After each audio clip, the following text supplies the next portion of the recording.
be more proactive and get the tools you need to be able to be an effective leader and also really manage your organization. So are we seeing a diverse amount of people in the C-suite jobs and the CEO role? So you have to be innovative. That's another thing that many companies are missing because we're stuck in the way we do things, the way that has worked for us.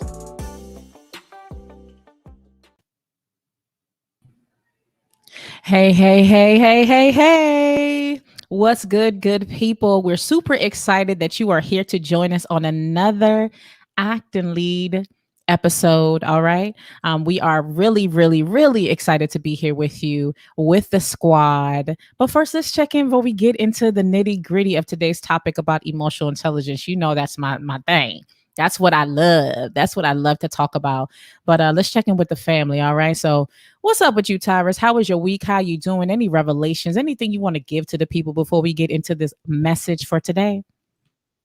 Wow. So, when we were thinking about topics and I just threw out the emotional intelligence, it was actually because over the past week, I've been thinking and with my accountability partners, been talking about where is our emotional intelligence for this thing? We're out here grinding, we're out here working, we're out here making it happen.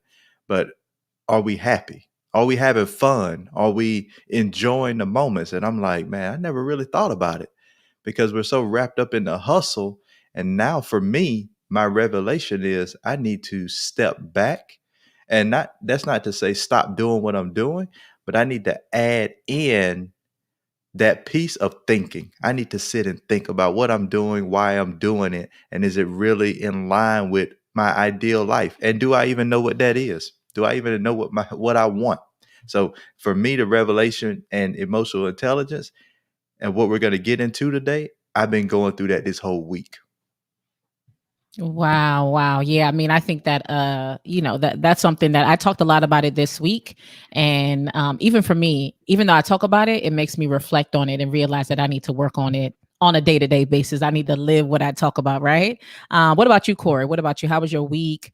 Any revelations, anything you want to give to the people before we get started? Yeah, I think this topic is like relevant to a lot of things going on. Cause sometimes, like Tyra said, we get into the hustle. We get into all that stuff, and then we forget that we have to hit these different buckets, right? And so, just something for me, I had a lot of conversations with some individuals this week, and it really tested their emotional intelligence because they got news that they didn't want to hear. Some of the things we talked about was, hey, we got to hold you back from doing whatever, and there has to be a level of humble. There has to be a level of like, okay, let's go get it. I understand why I'm being held back. And so in that moment, you can tell and this was a group of people, these individuals, I guess you could say I identified in them. You probably do need some work on that because, there's the emotional outburst. It's the entitlement to it. It's the, just the, you should just give me. And I'm like, that's not how life works. So, I even identified in them like that, there's some spots for them that we need to work on. So other than that, it's been good, man. And I'm excited to talk about this thing today.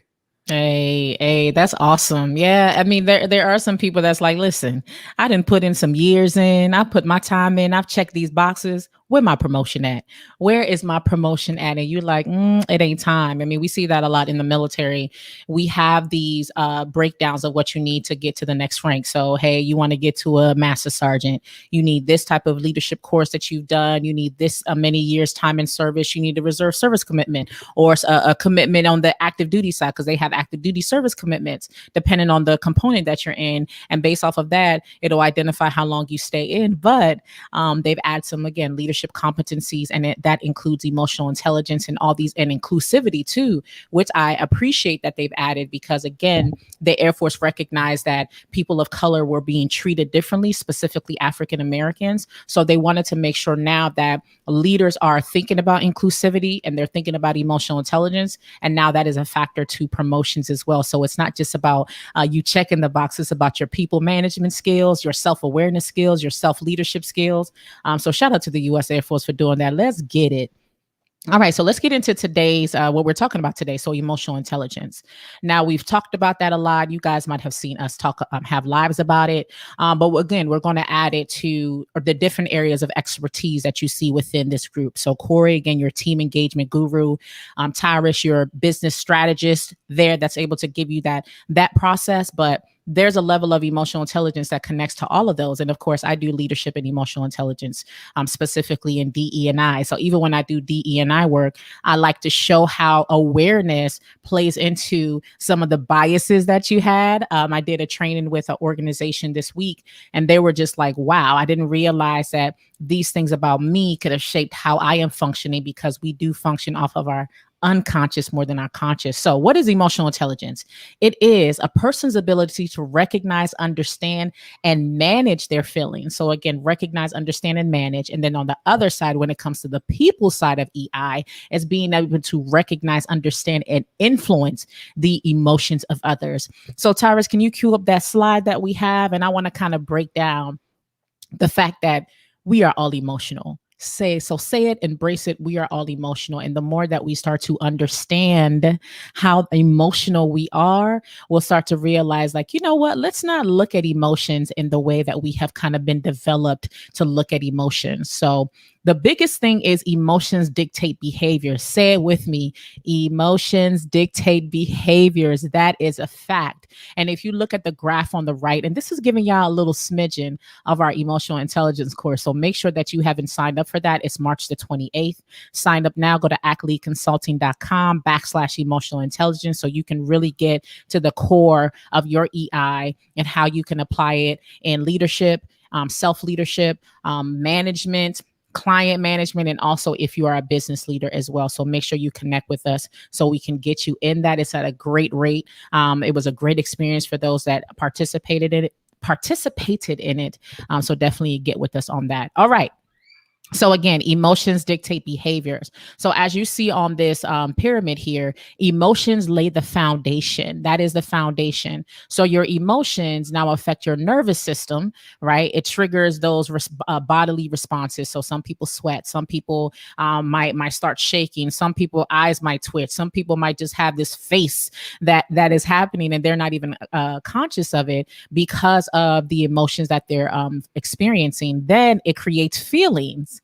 And these feelings now create thoughts where your inner critic resides, where you're having that internal banter that's saying, oh, this is how you should feel about this, or this is how you respond. And then essentially that affects your actions and behavior. So again, we are all emotional. So stop utilizing that as a way to maybe insult someone or say that person is emotional. We all are. A lot of us don't recognize it. It's just how you manage that. So emotions are designed to appraise and summarize an experience and inform your actions. And the biggest part, ladies and gentlemen, success depends on understanding and managing your emotions. That is a factamundo. Okay, so again, we are all emotional. It's just really understanding what that is. So now let's talk a little bit about how that benefits businesses, right? So there was a study that was done through Forbes where they looked at 2,600 hiring managers, and 71% said they value EQ over high IQ. So I want to tap into the squad real quick. You can put down the visual, and let's talk about that real quick about how EQ is something that is highlighted more than high IQ. For us being in organizations and being on teams and all that for a long time. Have you ever heard of the term EQ as you were doing your thing in corporate, or even, with me and Tyrus, we served in the military. I still serve. This term is fairly new for me. It seemed like it was more about IQ and skills and abilities, and it wasn't really about emotions, like especially in the military, emotions.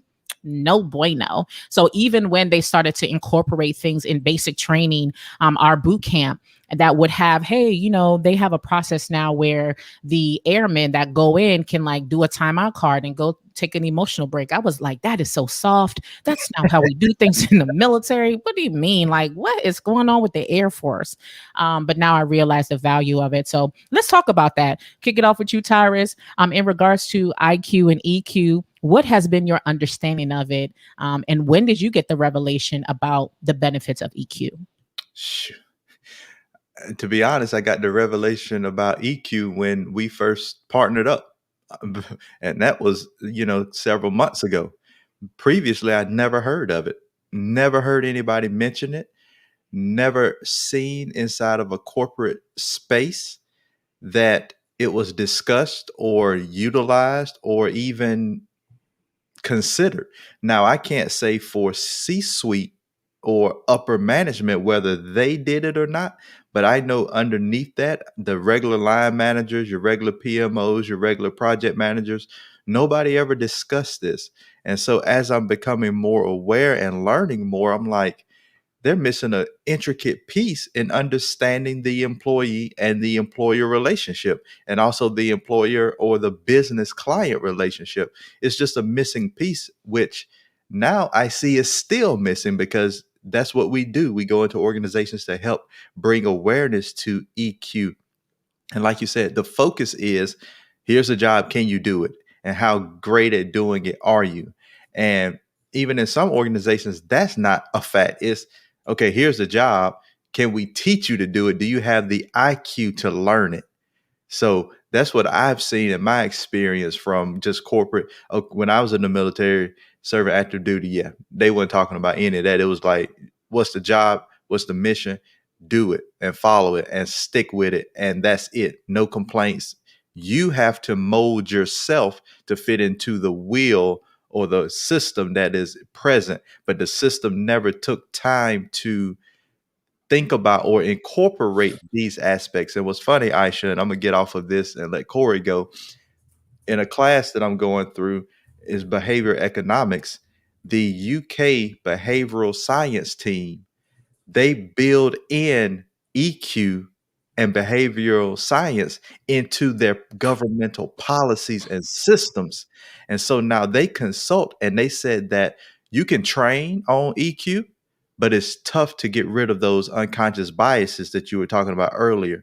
But if you build EQ into their framework or system, it automatically retrains the unconscious bias and the subconscious brain, because now it's not you're working against them to retrain them.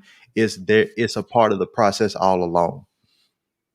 Yeah, and I think for me, I had been on this for a while, like probably about 4 or 5 years. And it got introduced to me through going to work like in corporate America. And I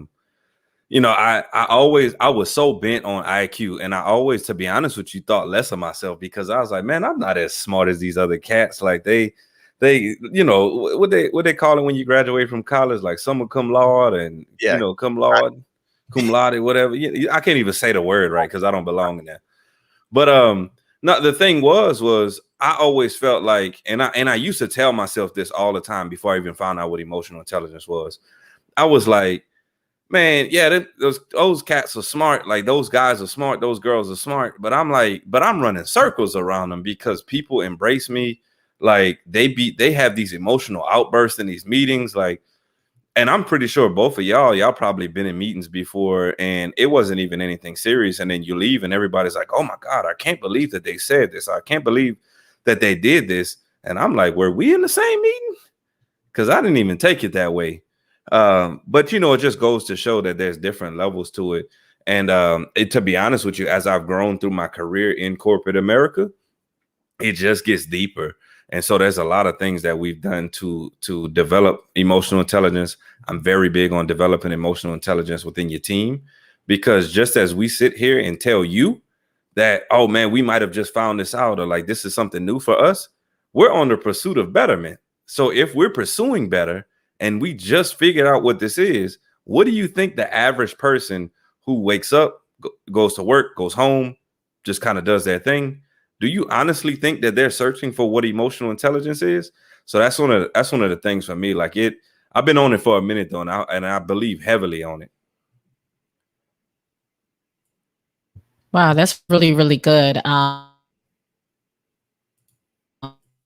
To see the dynamics, how it's something that has been embedded in your culture and what you do. But for us, it's brand new. So what are some benefits and some of these managers mentioned the reasons why they believe that EQ was so beneficial. They say high EQ employees are better at staying calm under pressure. Why is that important, right? Because you do have those stressful seasons in the workplace where things do get like high, communication and how people connect, understand one another. They lead by example. More thoughtful business decisions can affect a multitude. It'll affect so many and admit their mistakes and learn from them. Emotions and checking can, excuse me, and can discuss maturity, and then they are on our end able to effectively resolve conflict. Up, man. Again, conflict management. They're empathetic to coworkers and react accordingly. So there's so many different these organizations and these businesses are. There we go. Yeah, it looked like she dropped off. So I know where she was going with this. Yeah. The benefits of emotional intelligence inside the corporate, or why it works with higher managers inside of your business. So, of course, high EQ employees, they stay better or they're calmer under pressure. And so when you think about the pressure in certain businesses and certain organizations, it can be high pressure. And if you've seen, there can be people that break down. I mean, I can tell y'all a quick story. I was working with a lady and she got called out for the job. You're not doing what you're supposed to be doing. And she got really upset about it. And she quit on the spot, Corey. She was just like, Lord, I ain't doing this. So the ability to handle your emotions, having that emotional intelligence, being able to think through and not just give up is key. Again, they listen often, more often than they speak. So, and I'm working on this myself, Corey, because somebody say something to me, the initial thing for me is, okay, how do I fix it? How do I solve it?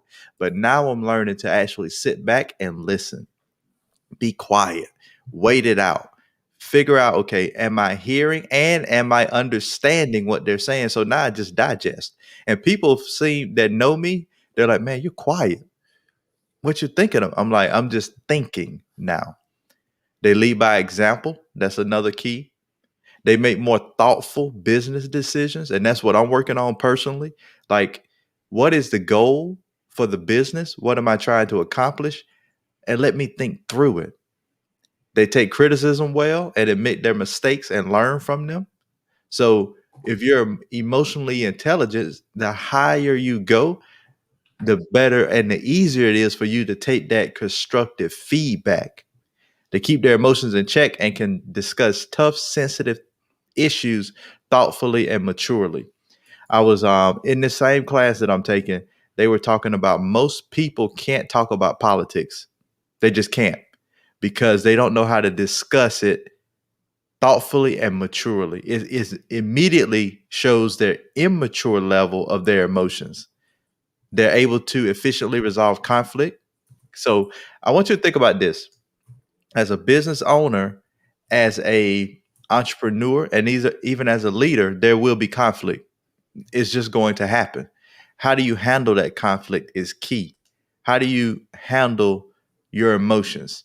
And then they're empathetic to coworkers and react accordingly. And so if you notice that maybe in some industries, there are those people that are go, go, go, go, go. And if you don't keep up with me, I'm going to leave you behind. They're not empathetic. They're not emotionally intelligent enough to put it in check and make sure everybody on the team follows through. So, Corey, I got a question for you. If you consider your worldview, what did you learn about emotions growing up? And what have you learned about emotions as an adult? Yeah, for me, and something that I wanted to, because when you were talking about your story, like that really resonates with me, because a lot of people sometimes will say, oh man, man, you just cold hearted, man, you just cut them off like when it's time. And the thing is I've already internalized it. I've stepped back. I've observed. I've taken a look at stuff. And so when I cut people off, for example, it's because I've already been through that, right? I've been observing. I've been paying attention. But what I see sometimes is, so then people try to emulate that and then say, you know what? Well, if he can do it, I can do it. But you're not observing and you're waiting for the moment to cut people off versus saying, okay. And it's almost like an FBI case, Tyra. It's just like, what evidence do I have, right? Like, what do I have to be able to say, okay, close the case and we're done deal, move on from it, right?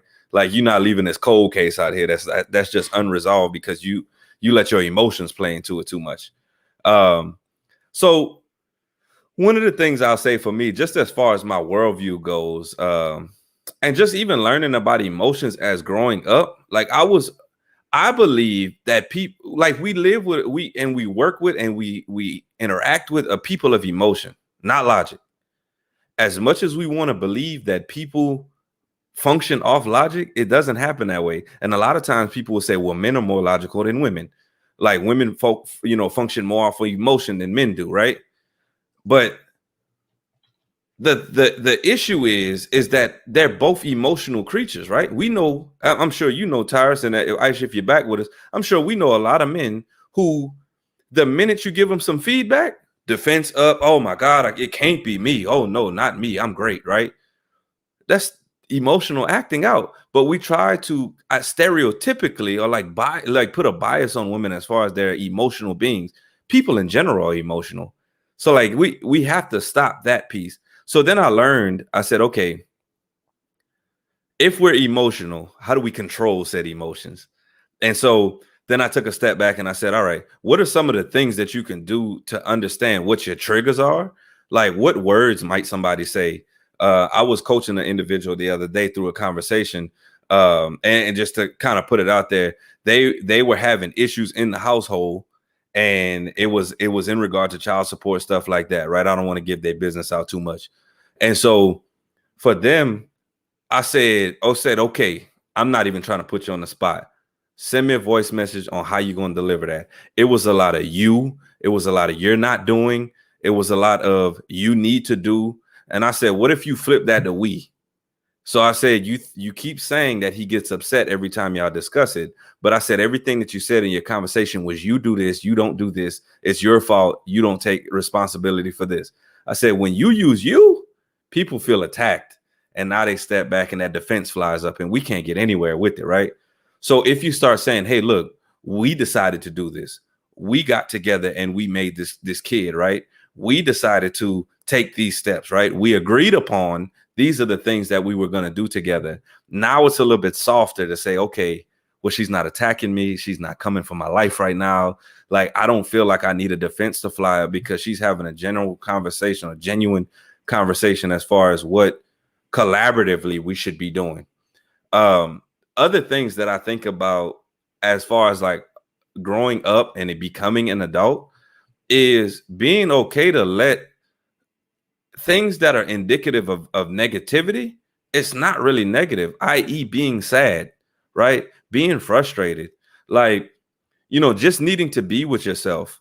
Like men cry.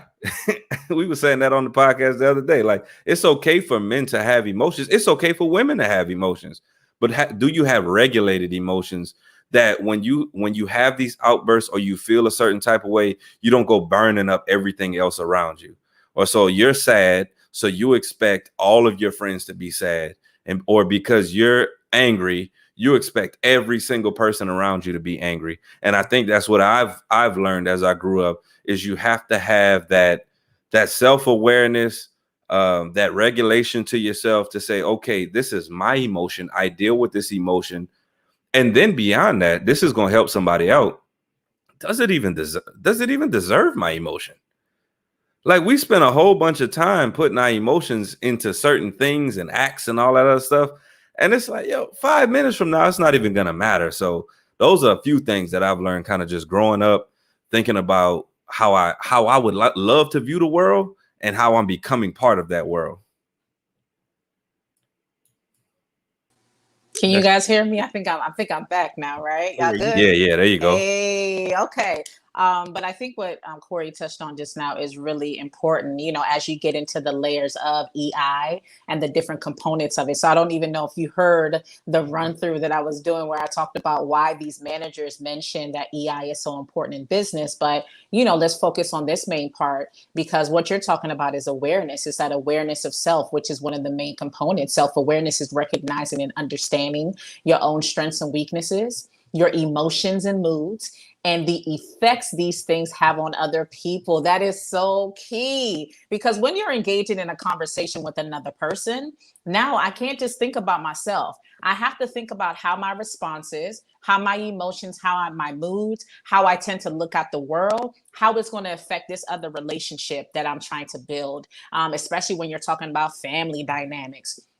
When you're talking about management within the workplace, you really have to consider the emotions of others, and that's why leaders are in a unique position, because you have to manage so many different personalities, and you have to recognize your approach might not work for employee A, it might not work for employee B, it might work for employee C. Shout out to the C's out there. Make sure you take your Act and Lead insights with us, or even employee D, right? So it varies depending on who you're connecting with, but that's a big component. I'm aware of who I am. I know how I show up. But now, how does that affect the spaces that I'm in, the relationships that I'm trying to build, the connections I'm trying to build, and recognizing that adapting, I call it strategically adapting, is so key. Because even when I gave that live today and I was talking about what my mentee said, I'm mentoring this program for women in leadership. And she said, you know what? The solutions you give me are so customized. It's not like a checklist. And I appreciate that, because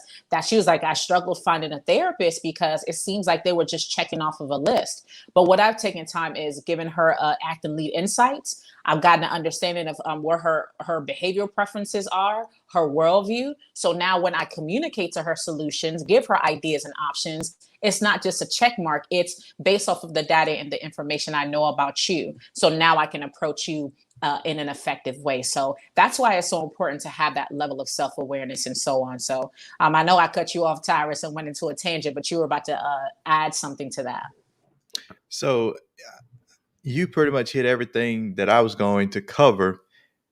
And I'm gonna wait. I'm gonna save mine. Take us to the next piece. Take us to the next piece. Okay. All right. So when we looking at, again, so we talked about self-awareness. That is now becoming aware of your own strengths, your moods, your emotions, and then being a self-aware person is you're not easily offended by criticism, but rather learns and adapts. All right. I learned about the world. I've learned about myself. Now I can adapt strategically in these different places. Now, when you're going to the other side of it, you're talking about self-regulation. Now, this is the think before you're doing, and to express your feelings in a mature way with restraint. All right. How can I express it? I know I might be a direct person, or I know I might be a person that's really analytical. So when I ask stuff, it sounds like I'm making you feel like you're not smart. I can't do that in this environment. So how can I make sure that I am responding in a mature way?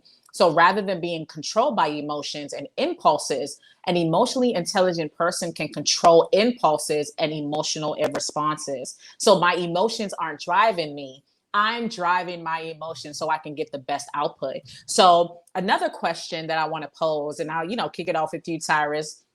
So 95% of the time, we're functioning on autopilot, meaning that our unconscious is pretty much has been shaped by our experiences, how we've been doing life. So we're just moving on autopilot. And only 5% of the time we are consciously aware of what we're doing. So what practices have you taken to become more aware personally? And how does that also affect people in business strategy? So as we're talking about our different expertise, why is it important to have awareness, self-regulation as you're building your business and your brand, as you're building leadership strategies, organizational strategies? And also, if you want to throw in how, you specifically, what you learn from it to be more effective in what you're doing as well. Ooh, that's a good one. I could talk for 2 hours on just that piece. And here's what I learned, Aisha. Recently, I learned this. We spend a whole lot of time trying to remove ourselves from the subconscious to the conscious. and rewire how we do things. I'm learning now that that's not the way to go.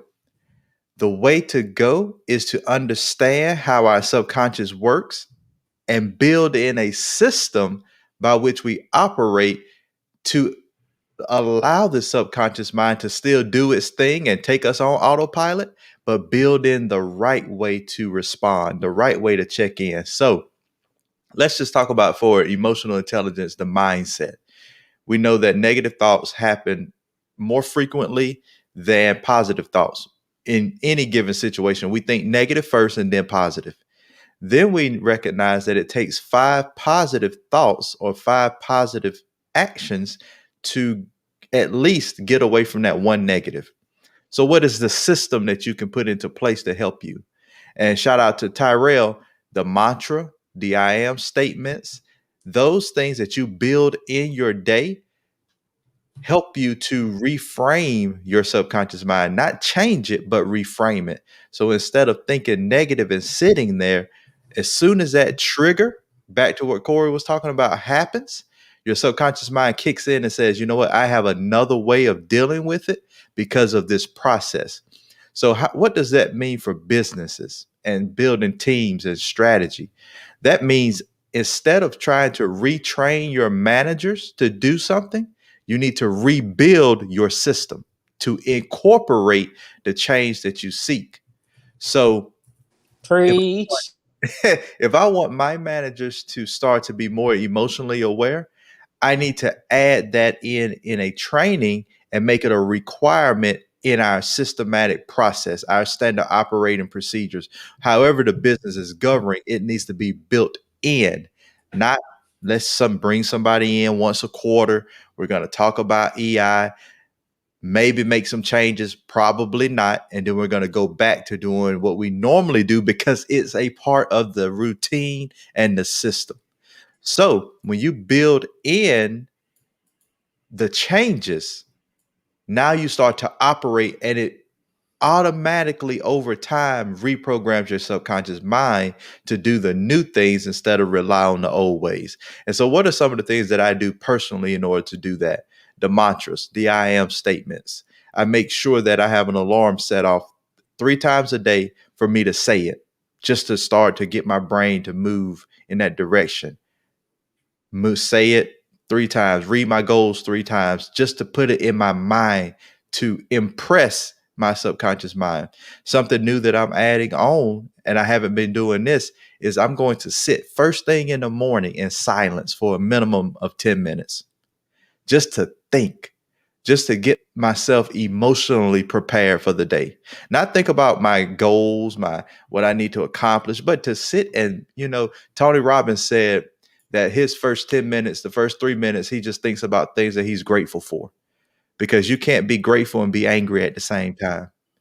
The next 3 things he thinks about is, he said, how God or a higher power or whatever you call God, by whatever it is to you, energy, whatever, he sits and thinks how God has blessed him, will take care of him, will see him through, whether it's emotional, personal, financial, business-wise. He thinks about that.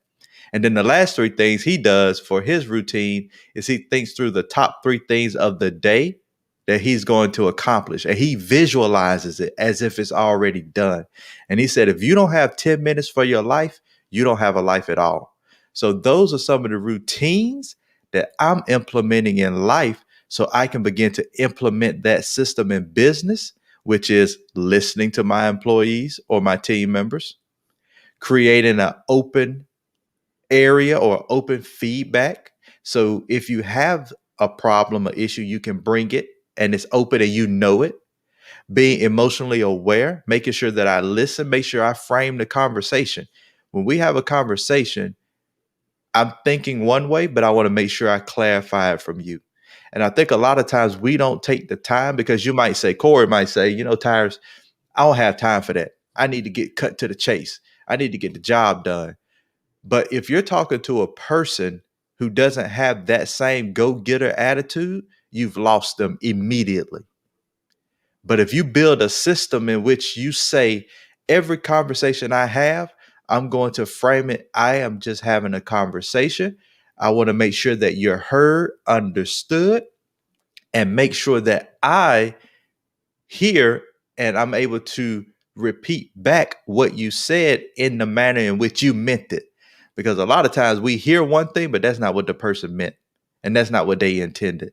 So when you're building your business and your systems, emotional intelligence needs to be a key component. It needs to be a part. And how do you gauge it? And I know we're going to talk about that a little bit later with the assessments, but have a tool on your side that can help walk you through this process. Yeah, that's good. And for you, Corey, when you think about emotional intelligence and how it benefits the team dynamic, and we kind of talked about that a little bit. Why is that important when you start to think about team engagement, connecting with the team? Like, what are the benefits on that side of things? Yeah, I mean, it's honestly, it's everything in the team. You have to, one, be emotionally intelligent yourself to run an effective team. Two, you have to reach a certain level of emotional intelligence because you can't raise somebody up to that level if you haven't done it yourself.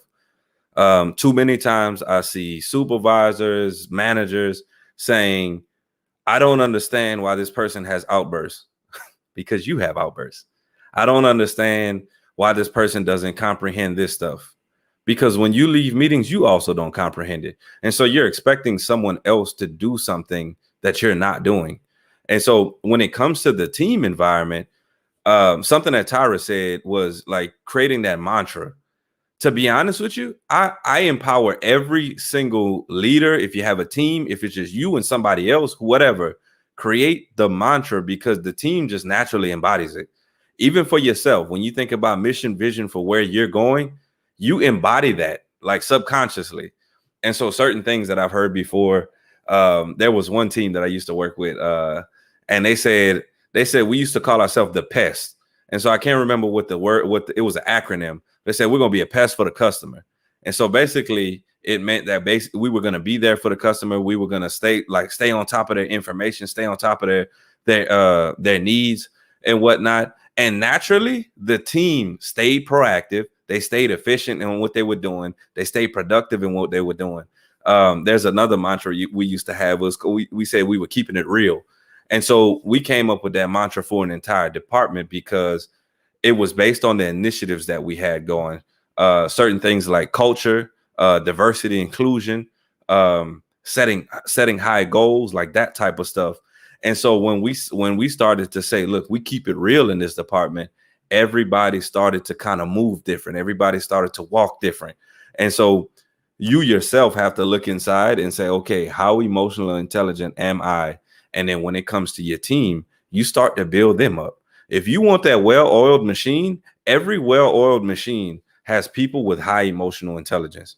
And that's what I always strive to build on my teams, is to build high emotional intelligence, because that's when you start to see the autopilot.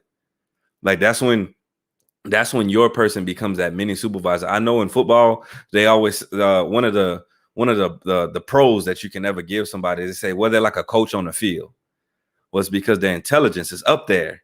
And so they're acting as more than what they are, I guess, needed to per se, I guess you can say needed to.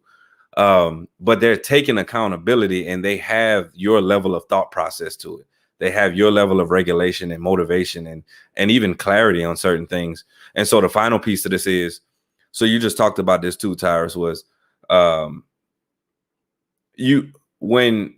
when you get into certain situations, you want the system or you want the strategy behind something, and you wake up every single morning and you want to live by that. So what I challenge everybody to do is create like who you are. I wake up every single day like I am me, and that's what you're going to get. And a lot of people buy into that. So I want you to figure out who you are. What do you live by? Because when people start to talk about you, is it different based on the different sides to things, right? You should have relatively a consistent view of yourself. One person shouldn't say that, man, you know, Tyrus is real quiet and he's reserved, blah, blah, blah. And then the next person says, man, Tyrus is a party animal. He's in front of everybody and he wants to be the life of the party. there should be some type of consistent view about yourself, because what that means is you might be displaying emotions differently depending on the situation, but they're so drastically different that people can't get a feel for who you are. Yeah, that's good. You got to have that balance, right? And I've had that. Like, they'll be like, "Oh, well, so and so is like this," and I'm like, "You talking about the same boss we got? I haven't never seen that side of them." So that's important. You utilize strategically adapting in cases, and again, because you in one-on-one situations, depending on the different needs of other individuals, you might have to show up different or communicate differently. But there should be a level of consistency overall when people talk about who you are. So before we transition to the next part, we've been talking about EI, the benefits of it, but the question is, this acting like insights, what is it? Emotional intelligence, I want more. Well, one of the things that we want to invite you to is on March 28th from 2 to 4 Eastern, we are having another emotional intelligence workshop. This is a great opportunity for you to get that mastery, to really understand that from different components: self-leadership, leadership in organizations and businesses, as well as understanding if you're a coach and you have clients and customers, how can you embed this in how you connect and engage with them, so now you can get the best result possible for them? How can you start tapping into the psychology of business management and communication, so now you're able to gain more clients, you're able to really connect with your clients a lot more effectively to get them to that end result? So we break down all that, but first we have to talk about what EI is. So we break down the principles. You also get an emotional intelligence assessment. So now you know specifically how you show up on that spectrum. So now you understand how you show up. And now, again, when we talked about self-awareness, now we can see what blind spots you have, what areas require improvement. And now you're aware of how you can show up effectively in those places. So you definitely want to connect with us on that, so you can, again, become a part of that. And again, it's at a great rate. So go to accoliteconsulting.com /or / whatever that slash is, emotional intelligence, and sign up today. And also the Act and Lead Insights. So Tyrus, tell them a little bit about the Act and Lead Insights, the complete suite, and why it's so beneficial and how it's helped you, and why they need to get it as well. Man, people don't like cliche, and some people like it, some people don't. But when you say something that changes your life, your perspective, the Act and Lead Insights changes your entire perspective of life.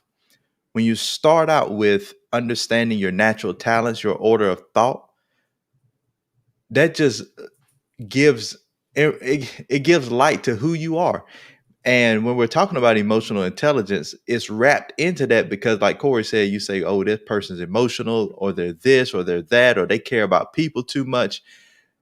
That part of the assessment tells you why. It identifies that, it brings an awareness, and it lets you know that it's okay. It's who you are. Be who you are. And so once you get through that level, then we raise up a level. We talk about your internal motivators, your drivers, what you're passionate about. What drives Aisha is different than what drives me. And what drives me may be different than what drives Corey. So having an understanding of what those drivers are, we begin to speak to that. The golden rule is to treat others as you will have them treat you. But they say the platinum rule is to treat others the way they want to be treated. If I treated Aisha and Corey like I wanted to be treated, it might not work out, because they don't embody the same things that I embody. And we have to get away from trying to force people to believe and act and behave like we do. I want my employees to do exactly what I want them to do. I want them to follow my process the way I do it. Well, they're not you. They're not born like you. They're not shaped like you. They don't go through the same background, upbringing, raising like you. So it's different. And then at that final level, once we understand our natural talents, our order of thought, once we raise into and get understanding of our values, our drivers, what we're passionate about, then we see how we show up externally to other people. So why does that person show up to work and they're trying to kill the game, and they're running and they're passionate and they're driven and they're determined? Well, maybe they're motivated by economic return. They see, hey, if I show up like this, I'll get paid. I get the return on my investment. And then if they're always wanting to do everything, they might be a practical thinker. They might be, hey, I see the problem. Let's go to work and I'm gonna get paid. And so understanding and taking the Act and Lead Insights assessment will give you a view of who you are. And then as an employer, as a business owner, who are your employees? Who are your team members? What do they need? How can you speak to them? And then at the end, your clients. How can I better address my clients? How can I speak to their needs and desires? How can I shift my product? I'm telling you, if you're not into behavior economics, get into it, because a lot of 95% of products fail that launch, and it's not because they're not a good product. It's because they're not marketed effectively to the end client. And so the Act and Lead Insights is your gateway to learning how to market effectively to your client and take care of your team members. That's good. That's good. So definitely connect with us so you can get that. I see that a question just popped up by Corey. Hey, Corey, that's a very interesting photo that you have, but I digress. Quick question. What keeps you guys going when the motivation is low and life is happening all around you? Corey, it's like you know what we were going to talk about next, because that is the next component of EI. It's internal motivation that really connects to the self part as well as the team part, because not only do I need to be self-motivated, I need to also be able to influence the motivation of those I'm around. So internal motivation. People with high EQ are self-motivated and pursuing personal goals for reasons of self-development and self-gratification. So we all are motivated by different things, but there's a passion, there's a purpose behind it, there's a why behind it. So not only do I need to show up as a leader on a day-to-day, but how can I pull it out of other people? And that's why it's so wonderful that these insights can also allow you to understand what motivates you, what gets you up, how can I motivate and inspire you? So I think for many of us, for me, when I heard about this concept, and I know it's cliche and you probably hear it all the time, but you really need to tap into the purpose behind why you show up and do what you do. And that might vary. Of course, we have our big whys. So it might be our family, it might be our friends, or it might be, again, a bigger purpose. But essentially, I know when I go to work every day, or when I apply for the position that I'm in now, I knew that there was a bigger reason behind that. I knew that I wasn't just navigating the world based off of what the structure set up for me. I created my own structure. So I knew that by taking on this job, the bigger purpose was for me to get back to the DC area. And now I can have my family around, my direct family, me, my children, around my immediate family, so I can get additional support. I knew it was important because now it was going to get me to that executive tier, and I was going to be able to gain more skills and experiences. So I'll be able to add some pieces to my business. I recognized this was going to get me to a certain level as a Black woman within a certain tier in the enlisted corps, because I talk a lot about the importance of diversity and inclusion within the organization. So I wanted to live it as well. So there was also a bigger purpose in why I showed up on my day-to-day. And then once I got connected with my team members and identified what their bigger goals were, now I understood how can I maintain a level of motivation for my team to show up every day to execute. So I know they want to get to a master sergeant role, an E7 role. I know what they're looking for. Some of them don't. They listen, I want to retire in a couple years and then transition here. So how can I utilize that kind of information they provided me so I can make sure I can help them get to where they need to be, so they can say, you know what, my leader, the person that is leading me on this team, understands me, they're supporting me. So am I not going to only show up for her? I'm also going to execute effectively. That's also going to support my organization. It's going to also support those clients and customers, and it's going to support the overall goal. So it goes back to really identifying the bigger why of whatever component of your life that you lack motivation in. And, definitely pitch it back to Corey. Corey, what was your process of really tapping into that internal motivator for yourself when you did have those low points? And then also when it comes to your team members, you've been really effective in doing this. How have you been able to tap to the influential side of getting that out of other people? Yeah. So when it comes to myself, to be honest with you, I'm not like crazy religious. So I'll start off with that. Like, I'm not crazy religious, but I do believe in God and I'll pray on it. A lot of times after I end up praying on it, something happens that says, you know what, I'm watching you. And then I'm like, okay, cool. There's that spark to keep going. The other thing is, every day that I wake up, I understand, and just my life mantra, my why is because I think that lives can be saved through leadership. So I have to show up. And so for me, whether I'm not feeling good, to be honest with you, there are days where I've just called into work and people will be like, are you sick? No, because I'm not going to give 100% to my team. So I'm not going to waste their time today. If I'm going to give you 30%, I'm good. I'm not going to do it. And so what I have to do is then reel it back and then really, really go back to what it is, right? Like, if I show up today, who can I serve today? Who can I help today? Who can I put into a better position? Maybe I can send somebody home today and then they come back to me tomorrow and say, and it's not for self-validation, it's for me to see how someone has grown. And so in that case, what happens is then that fire starts to get lit again. There are just times where you just have to take self-care for yourself. And for me, I'm very driven and I'm ready to go get it. Point me in the direction and I got you.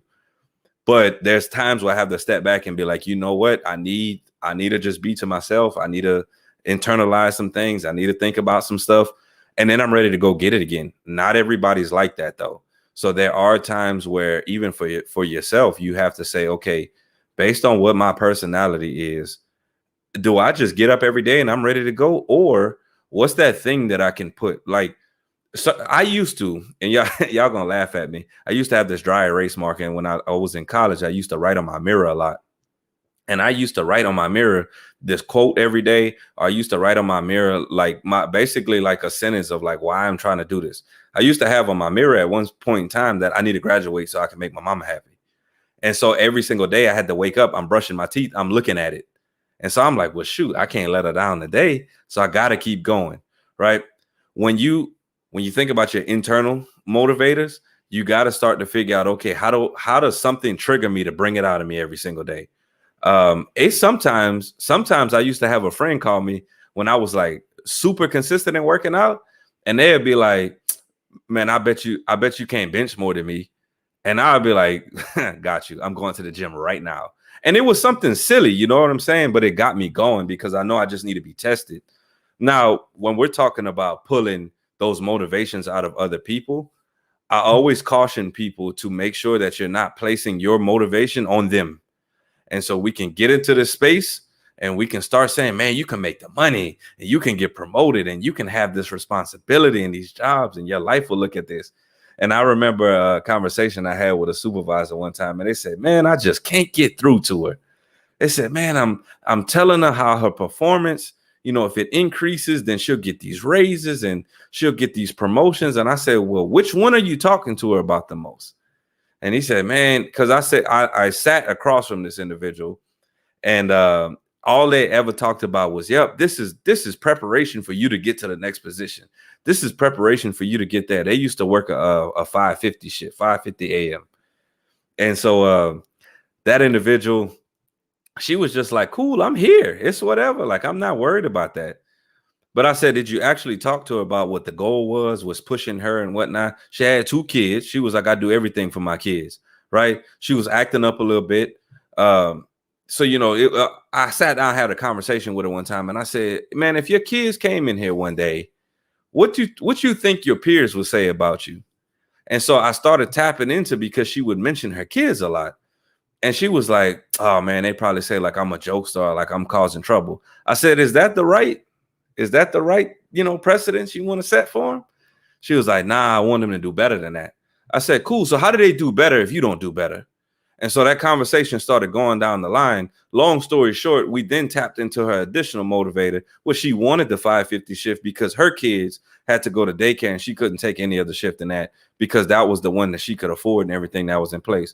So you're over here talking about promotion and, man, you're gonna get to the next level and all this other stuff. And she's like, bro, I need the schedule. Meanwhile, I'm like, did you know if you just perform better, you can make more money just in this position, right? Like, you might not make what 2-3 years down the line will happen over in that position because it's a different pay grade, but you can still make more money now. And she was like, oh my God, wow, really? I didn't even realize that. We're talking about our own motivators because that person wanted to promote, they wanted to go to the next level and do all this other stuff. And that's the issue we have is, and I caution people, stop putting your motivation on other people. You have to start thinking about where they're coming from. The platinum rule, right? The platinum motivation rule. Pull out of them what they want, and then you go meet them where they need to be. And so that's for myself. When you have a team, you got to figure out what they want to do, right? And it could be as simple as, and I'm gonna be quiet right after I say this. It could be as simple as, I want to provide an incentive for my team. The young man said, hey man, it was another lady, man, she just don't want to buy into the contest. I said, what did you offer? Man, I just said, if you hit this particular metric this week, I'll buy y'all candy or like a cake or something like that. And the lady was like, man, I don't care about that. Again, pulled her to the side. I was like, man, why won't you just do the contest, help him out? And she was like, Corey, I'm diabetic, I don't want no candy. I was like, whoa, he about to take her life. He don't right. even know. She was like, I'm gonna die if I win the contest. And I was like, yep. Again, internal motivators, what tap into that person, where did they come from? Like, meet them where they are. And lo and behold, he could have just pivoted the conversation and been like, you know what, for you, if you hit the goal, look on the side, what do you want that's like comparable to that? And then let her pick.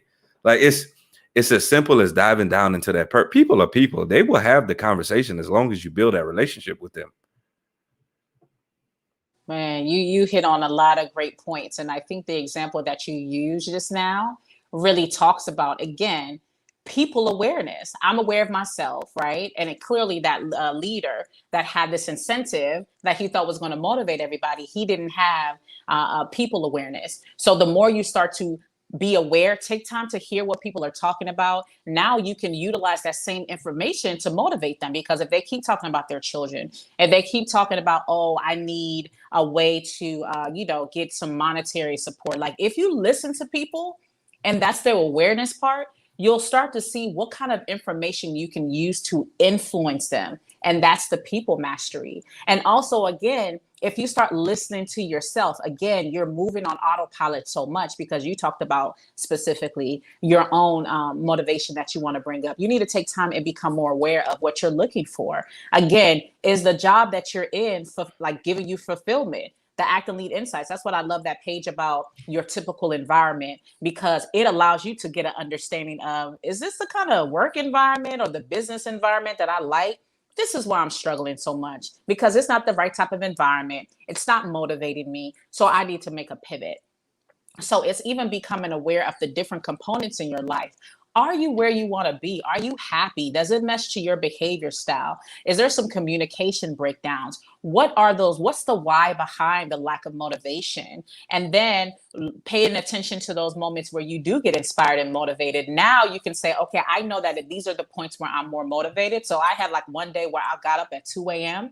and I was inspired. I had a dream and I was like, I have a dream.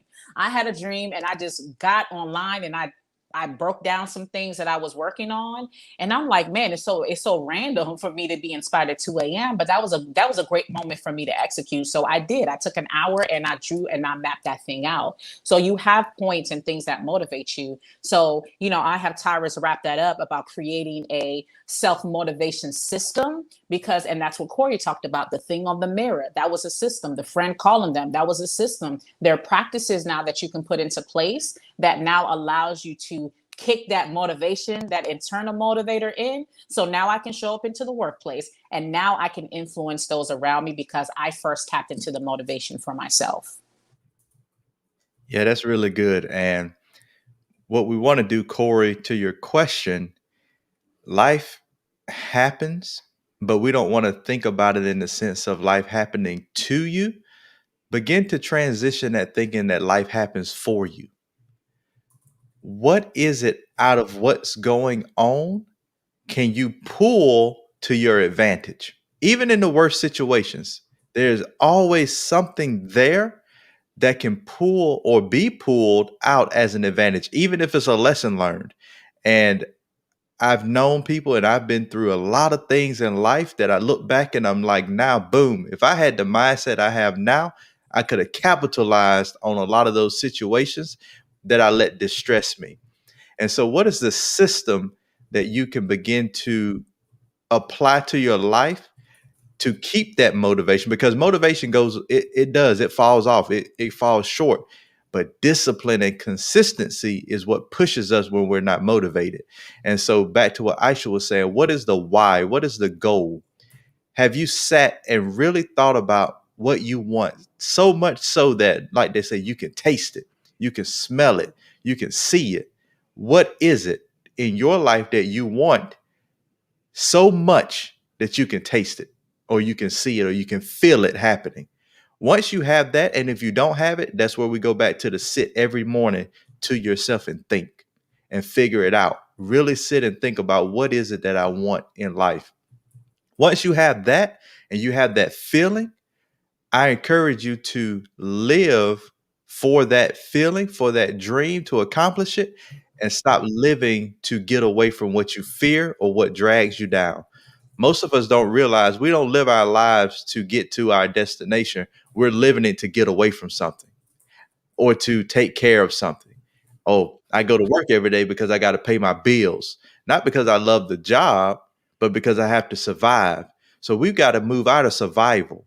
We got to move into, I'm living or I'm doing everything to reach this goal. So number one, identify the goal or the why, so much so that you can feel it. Number two, break up or reverse engineer the steps that you have to take to get there. I know that eventually my family and I, we want to relocate. Well, where do we want to relocate? San Diego. Okay.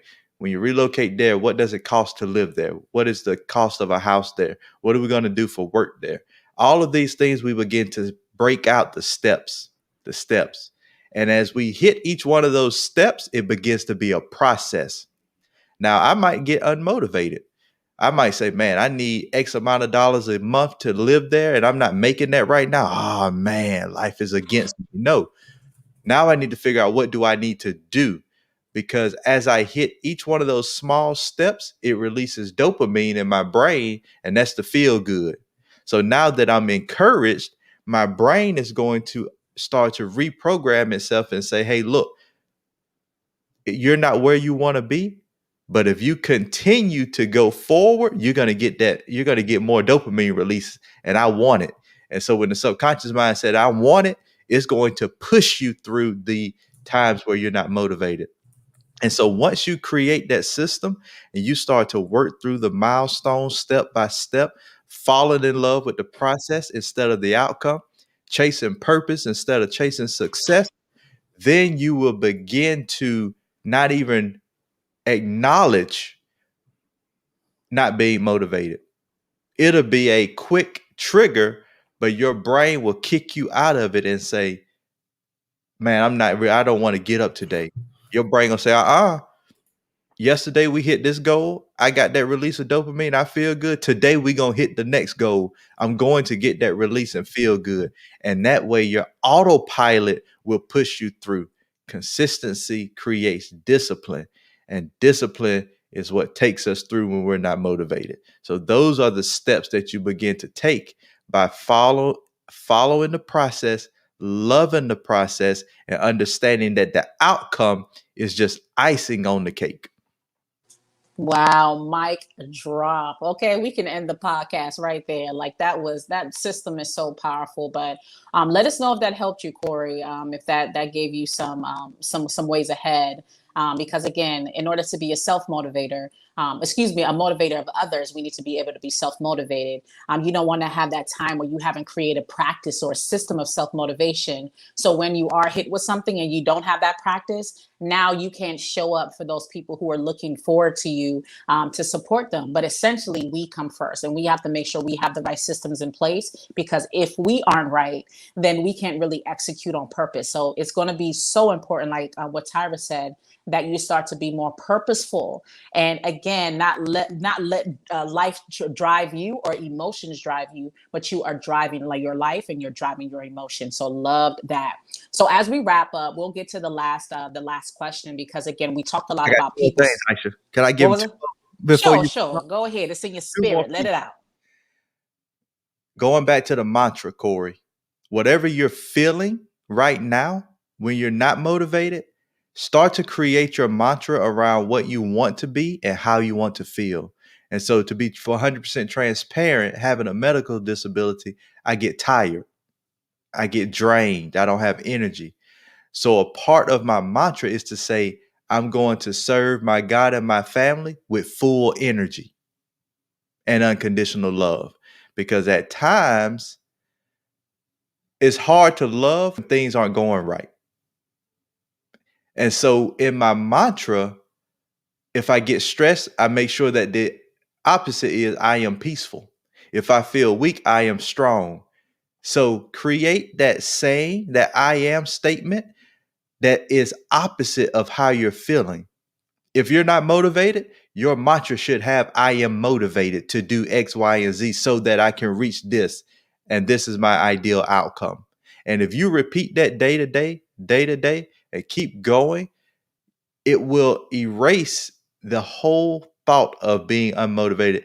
Even if you have the trigger, it'll immediately kick in.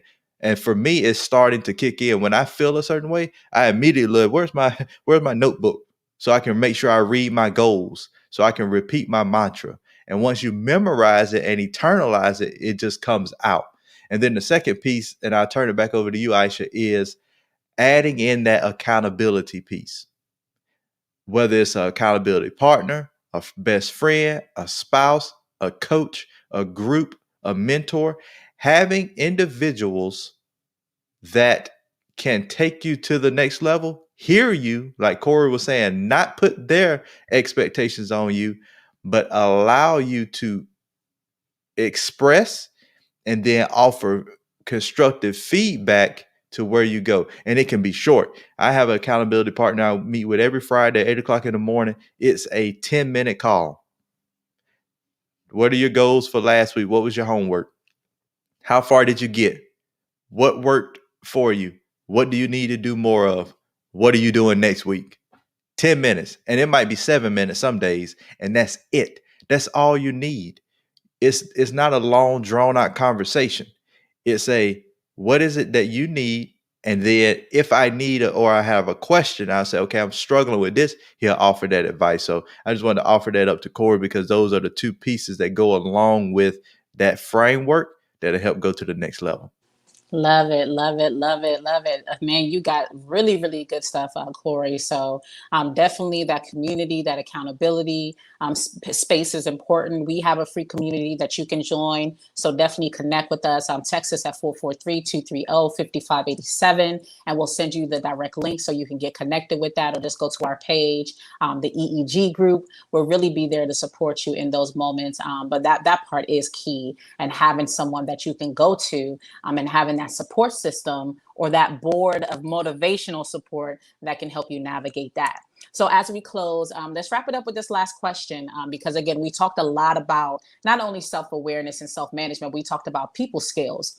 Now, there's some people who are struggling, or not struggling, but are managing introversion and extroversion. And people tend to think automatically because you're an extrovert, you have great people skills. But that's not really a fact. An extrovert can do a little too much, right? And an introvert can maybe do a little too less. So finding that balance is important. So for us, me and Tyrus, we're more of the introverts in this collective here. Corey is the extrovert, but we know how to play and play off of each other and tapping into the different strengths, and how to engage at what time and so on. And again, because we have this awareness and this emotional intelligence that we really worked on, we know how to kind of bring it up and bring it down. So let's give the people that are saying like, yeah, they're talking about all this people management and people skills. I can work on myself. But with other people, I might struggle in that area. So I'll kick it off with you, Corey. What is, as the extrovert in the room, right? How have you done the work necessary to know when to bring it up or maintain it at the high level and bring it down? And what have you done so you can really have that mastery in people skills? Because like I said, sometimes maybe in the past you were a little too much, and you had to learn how to manage that. So can you speak to the other extroverts out there that are struggling with people skills because they don't really know how to manage and have self-management so they can connect with the people effectively?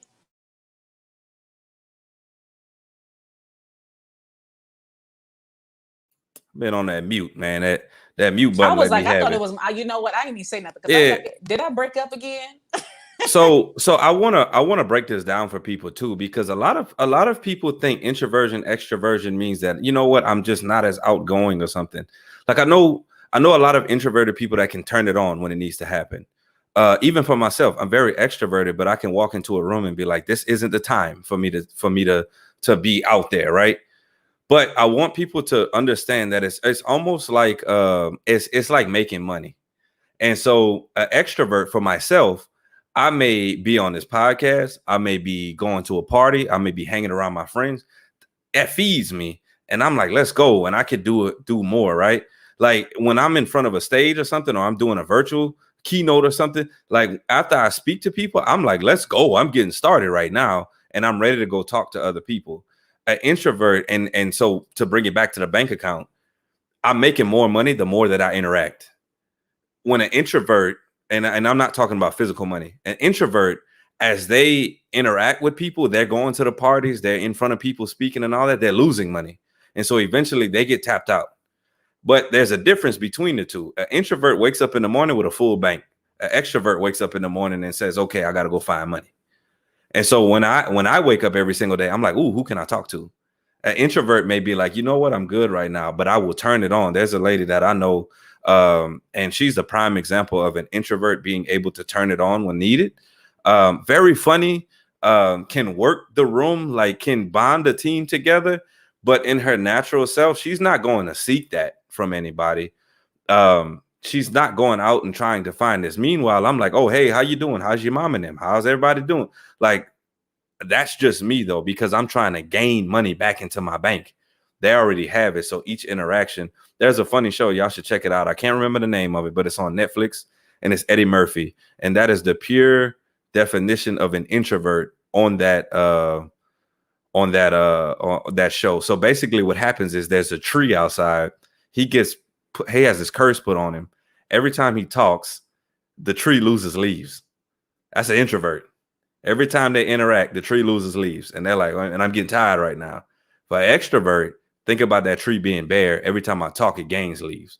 And so that's what I want people to really get. So don't box yourself in and think, man, I'm an introvert, so it's harder for me. It's not. There's some socially awkward extroverts out there. I know a whole bunch of them. So don't think that just because you're not extroverted that you're like, man, I'm not a people person. You can still be very much of an extrovert and be weird. I'm just being honest with you. You can be an introvert and be cool as a fan. And when you get in front of people, you know how to work that room. You know how to talk through stuff. People buy into you. And I think people think sometimes when you're introverted, that means you're socially awkward. And I highly disagree with that. I love it. I love it. I love it. It's so, so, so good. And I love that little piece. Like every time an introvert speaks, imagine a full tree. The tree is losing leaves, but vice versa. An extrovert starts with a bare tree, and as they connect with people, you see more leaves being created. I love that visual. For you, Tyrus, how have you been able to navigate turning it on and turning it off now that you become aware of EQ and the benefits of it? I mean, you're doing a lot more hosting. You're doing a lot more like engagement. So you're also pushing yourself and you're positioning yourself, which I think is key to building that skill. Because if you aren't practicing it, if you are going out there and working on it and also seeing the benefits, if you're a business leader, to tap into it, then you're not building that skill. So how have you been able to navigate that? Help those fellow introverts out there learn some skills from you of managing people skills. So I'm probably more of an extrovert. It depends. I think I'm more what they call them ambiverts. Ambiverts, right? So it depends on who I'm around and the connection that I have based on how I'm gonna be, how outgoing I'm going to be. And so what I'm learning is in business, there's a way to navigate that. There's a way to not come off too talkative and overbearing. And then there's a way not to be too quiet and get brushed over. And so as I become more aware of myself, honestly, I'm just learning when to close my mouth and when to open it up. And like you said, Aisha, how to position myself to operate effectively in the right moment. And if you're a business owner, if you're a leader, entrepreneur, think about positioning. Think about when is the right time to speak and when is it right time to fall back. And you can create awareness around doing that by understanding the room. Again, taking the acting lead insights by understanding other people. Because if you have a strong extrovert, a strong leader, somebody that is outgoing, you may want to fall back a little bit and let them manage the room, and you insert yourself strategically there to add that support when they need it, especially if you need something from them. Because if you try to overpower them, they're going to dominate you and get you out of the way because they feel threatened. However, if there's a leader that's more quiet, that they may not be as comfortable speaking out, and you need something from them, this is your time to adapt and raise the bar a little bit and pull out information from them. And they're going to appreciate you for it, because they're going to be like, okay, you're doing the part I don't want to do. You're doing the talking, you're bringing the engagement, and I can add in my piece to that. So just navigating who you're dealing with, what their EI level is or their EQ level is, understanding how you can begin to adapt to those situations, and then filtering that down to team members, to clients. I mean, we really could go so much deeper into that, because there has to be a strategy around doing each one of those pieces, not just doing it randomly and just showing up. So as you think about, who am I? How do I show up? Am I more introverted or extroverted? Or am I ambivert? And then how does that affect the people around me? Hey man, I love it. I love it. And forgive me, because yeah, you do have that good little blend there. And the same thing with me. Remember that introversion and extrovert version. There's only a really small percentage of people that are born truly as introverts, truly as extroverts. What has happened is life experiences has caused us to show up a little differently.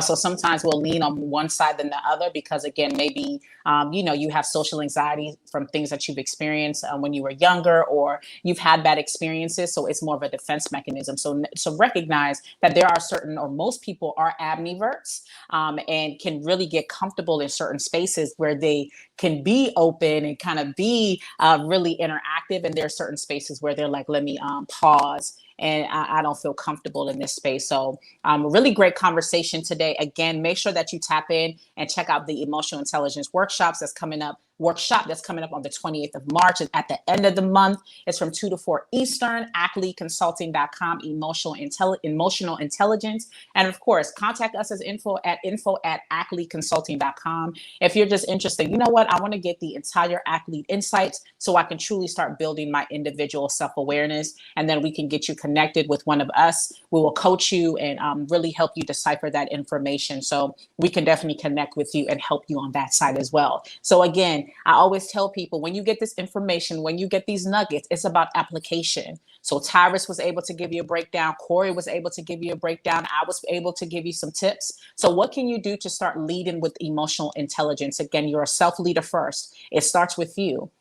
Then you go to the outside world, and it's about engaging and connecting with other people. So really take these tips, apply it. And what you'll find is that you will become more and more emotionally intelligent. Again, don't let your life drive you. You drive your life. And the more that you can do that, the more you'll find yourself reaping more results. So we appreciate you guys for tuning in today. We appreciate you guys for tapping in. If you enjoyed this conversation, make sure you comment below. If you enjoyed this conversation, share this with somebody that you know, that you're like, you know what? I think so-and-so will be they might benefit from this message. So share this into the groups that you're in. Share this with another friend. Tag them on the post. Make sure you follow us on all platforms at Act Lead Consult. We also have a YouTube page. So just search hashtag Act and Lead, and you'll see our YouTube page with all our videos. So definitely get tapped in with us. And again, if you want to text us questions, concerns, go and text Act and Lead, or just text us at 443-230-5587.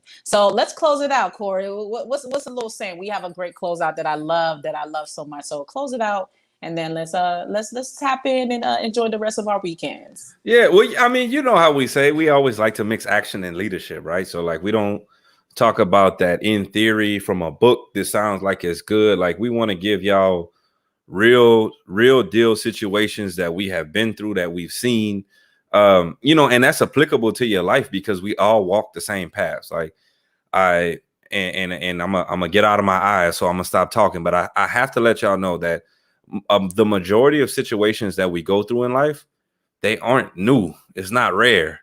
And so what you have to do is you have to look at other situations, take the concept and say, I'm probably going to go through that at a certain point.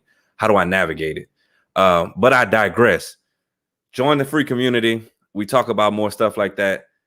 Look, y'all got to mix action with leadership. And look, in the great words of Master P, you got to be body. Body.